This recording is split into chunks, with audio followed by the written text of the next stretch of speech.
to make sure that it's caught up. And then I also want to make sure I'm turning off my sound on my YouTube.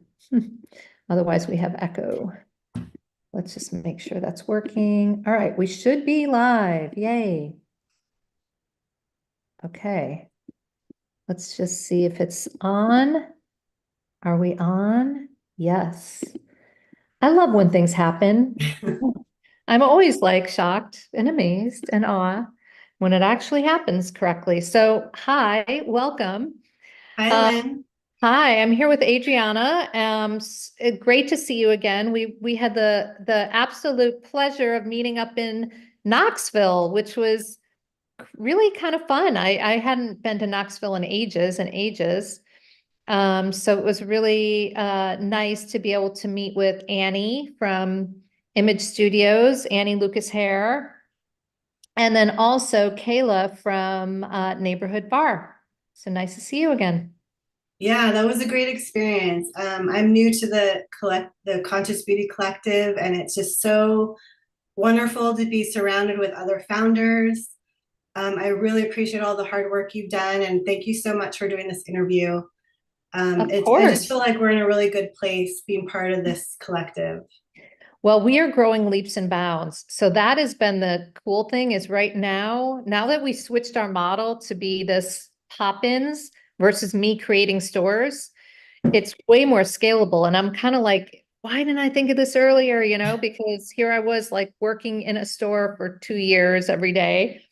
And then it was like, wait a minute, that doesn't make sense. So, okay. So for people that don't know what we're talking about, the Conscious Beauty Collective is a group of now we have about 60 clean indie beauty and wellness brands. And we started in 2022 and we were doing our own stores coming out of COVID. And it was a great experience. And I learned a lot actually about what works and what doesn't. And also when we're partnering now with retailers, what to ask them for, like how to make sure we're getting enough love. So now what we do is we have what we call pop-ins, and we have 10 of them currently across the US. So we have the two in Knoxville that we just mentioned. We also have one in Brooklyn. We have one in Miami. We have one in upstate New York at Petal and Hive. We have two launching in New York City in about a week. We've got one launching in Newport, Rhode Island. We've got another one launching in Crozet, Virginia. I have been mispronouncing that, by the way, for like So it's months. Crozet. I thought it was Crozet. I didn't know it was Me too. Crozet, right? I'm like, oh, Crozet. And then somebody corrected me. I'm like, oh, nice to know. But anyway, yep, that one. And then actually in January, we're launching in Atlanta. So the nice thing about this is I've got probably more interest right now from partners than I have bandwidth to launch, but we're still launching 2, 3 a month. So hopefully as we continue to grow, we can continue to squeeze our costs and get our costs down because we'll have more efficiencies, which would be great. And then by the end of next year, it will be really fun to have like 30. I mean, I love not it. I being just like, yeah. It's just such a great win-win for the retailers, for us. It's such a great idea. The support and just more like we are a team in the collective amongst each other, but I also feel like we're a team with the retailers. You know Um, what? That's exactly right. And that's really what I wanted because I don't know about you, and we're going to talk about your brand a lot in a minute, but I've had experience going into small retailers or boutiques just as my own brand, and they give mhm, me no love. right. It's I've been there. like, Yes. you know what I mean? You're in there, they don't really understand your brand, or if they do, it's maybe one person there that knows, and the rest of them who work there really have no idea. They don't give you any social content. They don't give you any customer data. They don't give you really anything. And so that was really where I wanted to kind of fix that inflection point of that partnership of where the retailer and the brand can coexist and have a mutually beneficial relationship where it helps both of us because Hmm. it just makes sense, right? So anyway, and it's interesting also to see as we do these, which format is going to be the winner because we're in a lot of different types of stores. Uh, Hmm. and I will tell you, and you probably noticed this from the sales, we only have 1 month of data in Knoxville, but Image Studios definitely did a little bit better. Now, there could be reasons, just who knows, but I think over time we'll start to see those patterns and then we'll have a better idea of how to maximize those opportunities. But Yeah. anyway, enough about the CBC. We're here to talk about you, ESTELI, which I think is just a beautiful brand on every level. Like it's beautifully made, the packaging is beautiful, the ingredients are beautiful, like everything. So we're gonna just dig in because I want to know a lot. And okay, you mentioned before the name is a town in Nicaragua. Yeah, my mother is from Nicaragua. She immigrated to the United States in, I believe, 1970. I didn't go to Nicaragua for the first time until 2007 and then and again in 2014. And even though I was raised here and obviously I inherited my dad's Irish skin tone, so I don't have the lovely golden tan, although I tried so hard with self tanners. Yeah. But anyway, despite that, I just felt such a connection with the people there. And also in as far as skin, my sister and I packed so much makeup when we went, for our trip, but we soon quickly learned that you get out of the shower, you put on your makeup, and it's just melting off because it's so Mhm. humid. But we had the most beautiful skin there. The humidity, we're in rainforest. I just felt so connected with nature and the land there. So when I did this skincare line, I actually, at the time I was there, even before this idea of a skincare brand was up, they mentioned that I heard the name ESTELI, and for some reason I kind of put that in my Hmm. memory as like that's a good brand name. So Yeah. that's how Isn't it it came to funny how be. things work? It's like, here you are, and now you're doing it. So Yeah, when you first went to Nicaragua, did you just go to kind of explore your roots a little bit? It wasn't really with the intention of looking for ingredients or thinking about skin. correct. Yeah, it was we went with my aunts and some other family members and my mom and my dad and family. And it was just to explore. That was it, is I just wanted to see where my mom grew up and, it has an importance to me. So, and then hearing about the beauty of it. So yeah, it was That's exploration. interesting.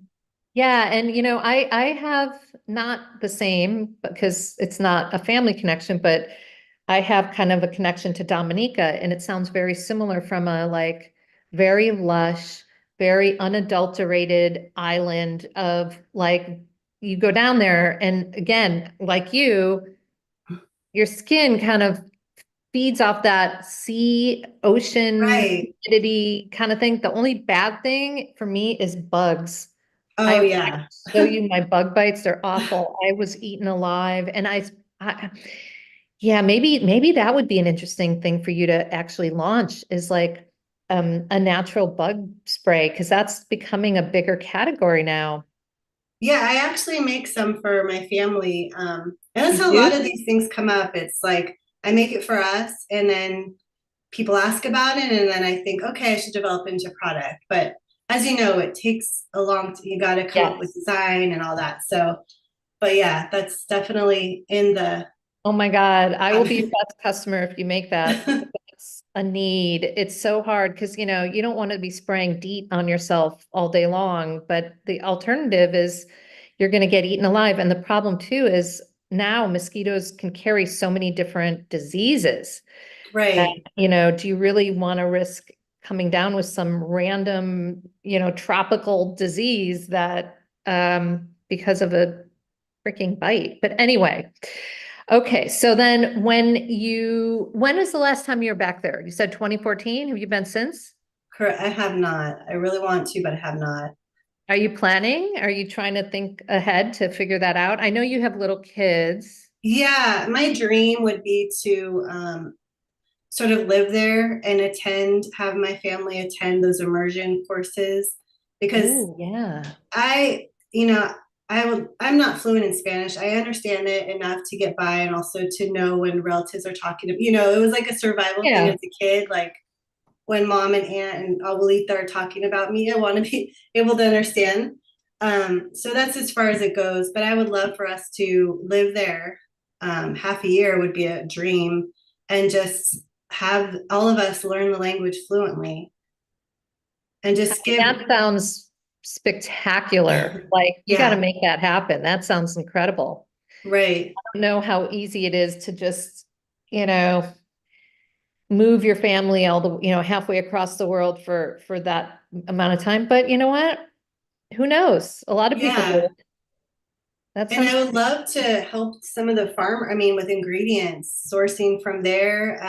That would be a dream to oh help my those God, people. that's a whole business too, being able to bring those ingredients here through some contract manufacturers. Actually, there's a couple of brands in the CBC that actually are contract manufacturers, and maybe it'd be worth you talking to them about that to see like, would there be an interest in kind of optimizing their supply chain with some different things? So that's kind of cool. I Yeah. love that. That's so interesting. Oh my God, we could spend a lot of time talking about Nicaragua, but we won't.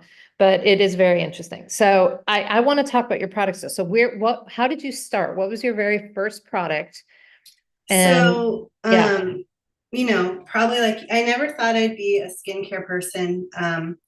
But how it came about in two ways. My sister is a designer, and we were living in the Bay Area at the time. And at that time, I was making this face mist because I was suffering from some health issues, and I've started looking more at the ingredients and being obsessed with beauty products. I decided to formulate my own that I knew were safe and high quality. So I was Yep. just making it for myself. I gave some to my sister. She loved them. It was a face mist, which I have. This is the number one, the first product. It was a face Yeah. mist with rose. It's since been improved to add hibiscus. But that was it. So she loved it. She was actually working for she was in the beauty industry. She was working for La Mer. Oh, And okay. she Yeah. said that she came home and she said, Adriana, I'm selling so many because they think that my skin is a result of La Mer. When she's like, in reality, it's a result of your rose mist water. Ah, So she was a big fan, and she had rented a booth at a street fair in Hayes Valley. And she said, I've got a booth. Why don't you sell your rose water mist? And that was really the ultimate, let's get this started, come up with a name, packaging, and that got the ball rolling. So great story. yeah. So, okay, but did you have any idea? It's almost like I don't want to, this is going to sound negative, but it's like opening a can of worms a little bit because once you get into the business, it's like one thing leads to the next thing leads to the next thing and you're so deep in it that it's Yeah, I like, mean, there was a lot of things I enrolled in a course at Formula Botanica because I realized I don't want to, like, this is big now. I don't want to yeah. sell things that aren't. So I looked at certifications, and I wanted to do it right. Um, so that's what inspired it. It was like, you've got a date, you've got to make it happen, you got to do it right. And then people don't realize as entrepreneurs, or if they're not an entrepreneur, especially a beauty entrepreneur, just how sort of full on it really is. It's, first of all, every time you make inventory, it's thousands and thousands of dollars that Mm-hmm. you're having to outlay. So different when you're in a business that makes physical products versus like, a software company or something. And then, on top of that, you've got your just daily operations costs, which if you're a small business in the DTC world, those costs have just been going up and up and Yes. up. Mm-hmm.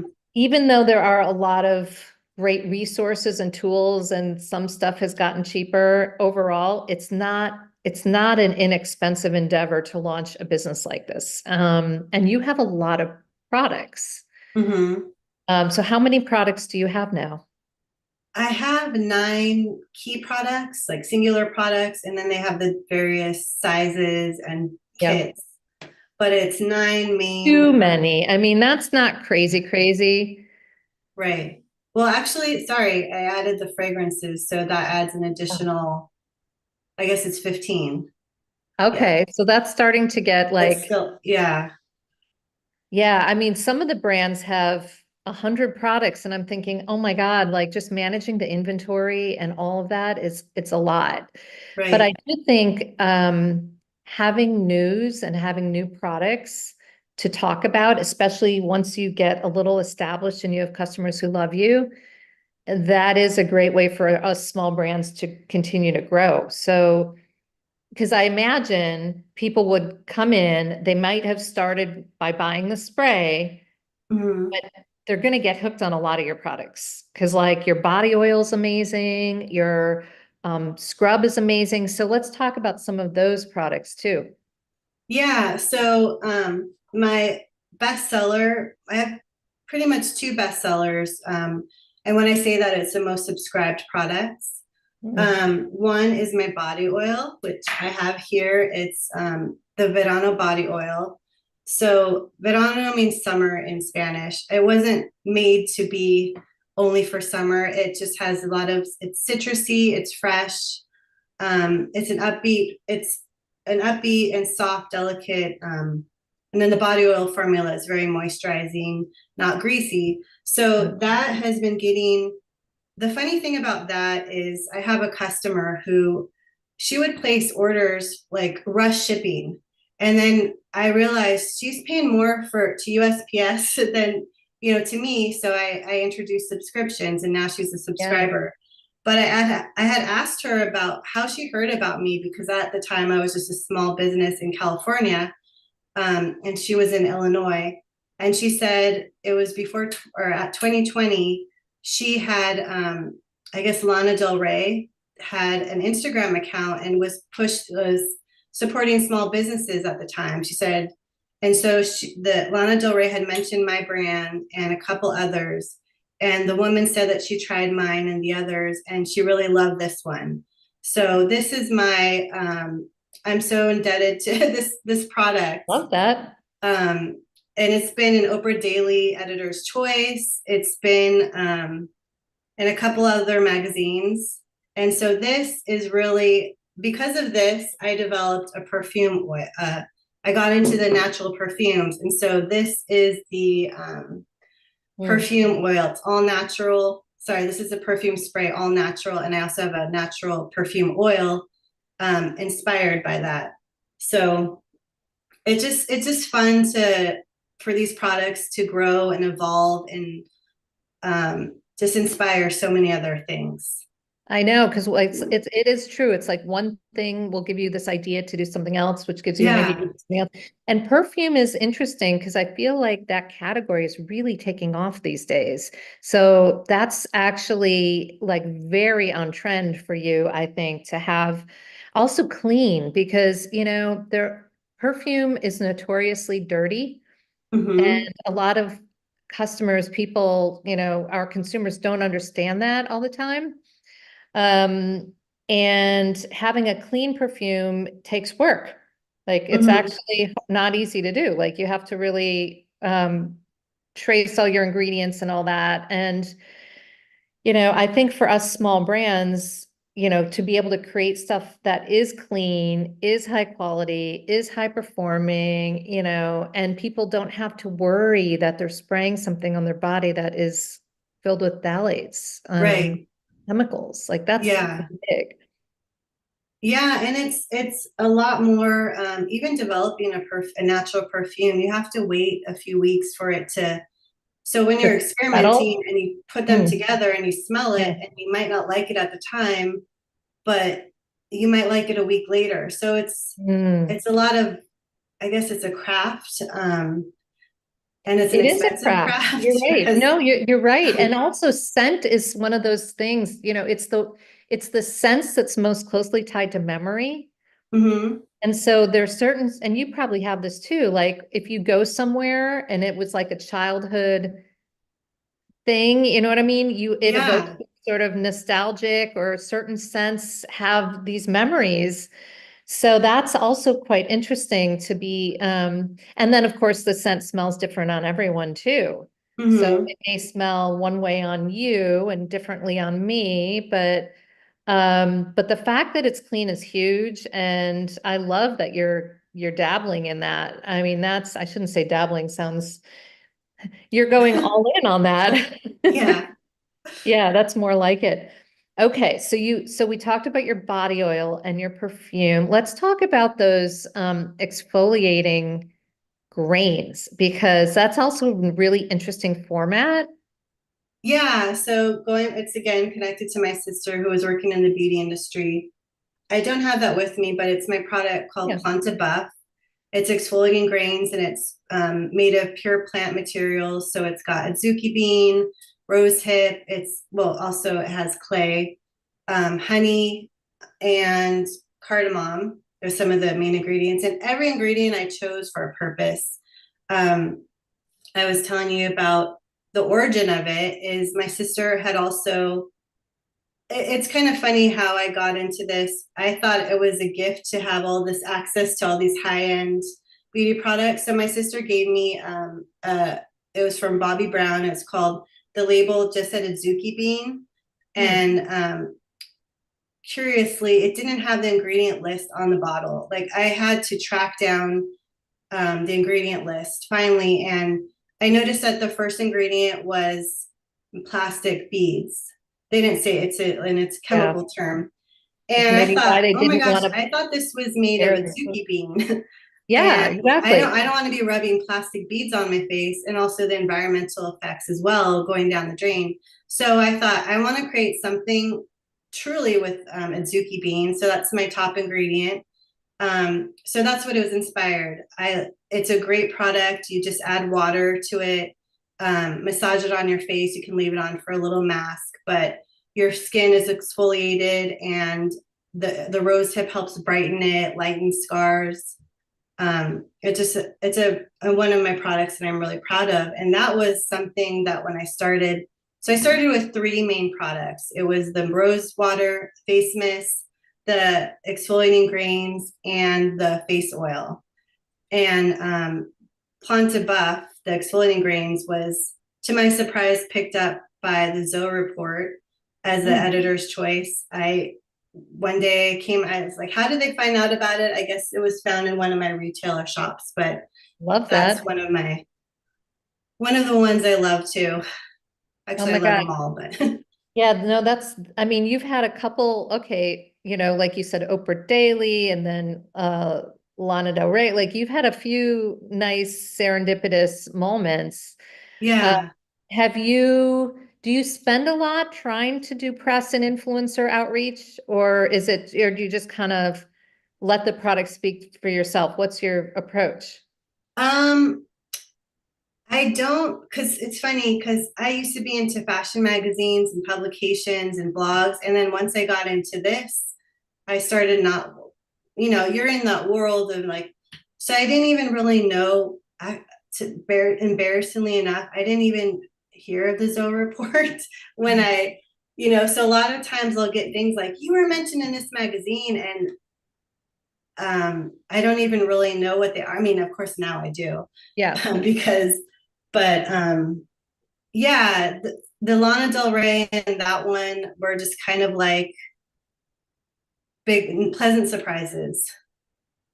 So Well, that's a big testament to your products, because the competition for getting that kind of mention and the amount of products they could talk about, it's like huge, right? So many yeah, products out there. So for them to pick your brand and your products are, I mean, that's a huge, like I said, that's a huge testament to the quality and the efficacy and how much they clearly enjoy your products.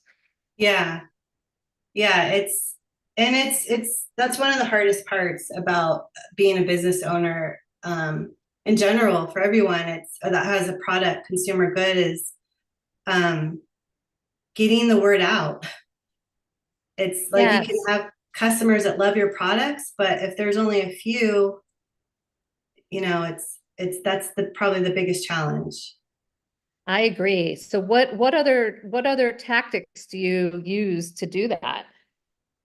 I've been trying, well, this last summer I was trying to do a lot of markets, Mm, um, which it was great to meet. I think that's my strongest suit is when people meet me in person. Otherwise, you're just another yeah, Google ad. I mean, especially with our products, you really need to, a picture doesn't do it justice. You really need to smell it, see how it works on you, and experience it in general, which you can't really do in on a website.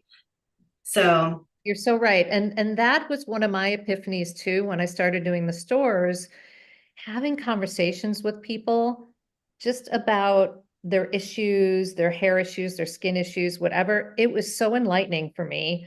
And mhm, I also realized people have a lot of questions, like a lot, and things that we just assume people know. But even like, you know, how to use a styling cream. I mean, I would think people would know how to use it. No, they don't. Yeah, right. just a lot of questions around sulfates, clean, ingredients, clean beauty, parabens, this, that. I was getting a lot of skincare questions in the store, mostly related to either specific issues, like somebody's like, I've got dark spots, or I've got acne, or I've got rosacea, or I've got this or that, or whatever their issue was. That's a thing. Obviously, that, anti-aging is a thing. Uh, Mhm, but then I would also get a lot of questions from people that would ask about like, what order do I put products on in? Because now, the skincare routine theoretically could have 10 things in it or 20, mhm. because there's so many products and there's so many, and people would be like, do I need a toner? And what do I use that for? And do I need, so it's just interesting. And so I do think, to your point, having that face-to-face interaction and connectivity is just incredibly helpful. And you really, it's really tough if you're really just focused online to do that, because then you're kind of counting on other brands doing the education, Mhm. which, I mean, we're small, we can't do everything, but at the same time, it's, I think, more meaningful when you're able to really share, inform, educate. And just interact. You're not just putting information, you're, like you said, answering questions that otherwise you wouldn't really think you needed to answer. But it's just having that engagement. Yeah, it's been really great. The other thing I noticed, and I don't know if you've noticed this too, because you have lived on the West Coast and now you're on the East Coast. I found that people on the East Coast are way more clueless about clean beauty. Do you think that's true, or is it? Definitely. I see it as an opportunity, but also as an obstacle Me too, because, exactly. yeah, I mean, even in food, I used to be gluten free, and in California and Oregon, in Portland, where I lived, I mean, I remember I was on a trip to Florida with my parents, and I was gluten free, and we went into some restaurant, and I said, "Is this gluten free?" And the guy just said, "What's that?" And it's just like, so a lot of people, yeah. So on one end, being on the East Coast, I'm thinking I just want to introduce people to clean beauty, and um, so like I said, it's a opportunity, but also like a huge obstacle. It really is. And it's almost like you have to think about your communication differently a little bit. And that's what I learned. Like when I'm on the East Coast, I have to be far more like basic Mm-hmm. about, our shampoo is low foaming. Why is it low foaming? What does that mean? How is it, you know what I mean? Like things that in California, they're like, well, of course, you don't know sulfates. Yeah, we Right. know that. So, Mm-hmm. yeah, it is interesting. And of course, the US is so diverse and also so Yeah. divided these days. Yeah. And That also there's getting around the whole the not being aware of how, I mean, I went through it too. I thought if it's in a drugstore shelf, it's obviously safe for me. It's FDA approved. They wouldn't be selling me something that is might be harmful to my body. So a lot of people might have that mentality here. It's like, oh, what, I use a Irish Spring soap and that's fine for me. Why would I use your coconut oil? What it's kind of that. It works so far. You might have eczema and might have to have prescription drugs to counteract the skin issues, but in their in their in their head, it's like I've been using it all this time. Yeah, you're right. And not only them, sometimes it's like your mother used it or your father used it and Old Spice or Irish Spring or Yeah. Olay or some of these brands that have been around forever. And I think, oh my gosh, I worked when I worked in advertising, one of the brands that I worked on for a very short amount of time was Noxzema. Mm-hmm. That stuff is like toxic. No, seriously. I used it. I had the jar. I had Yes, those growing pads, up. the Stridex pads.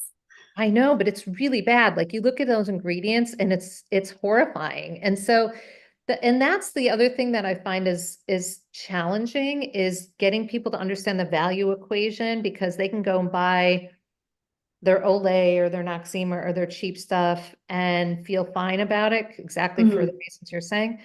But at the same time, we know that it's not good for them. And then our products are really high quality and have really good ingredients. And the ingredients are sourced from, fair trade and amazing farms and places where we know exactly what they are.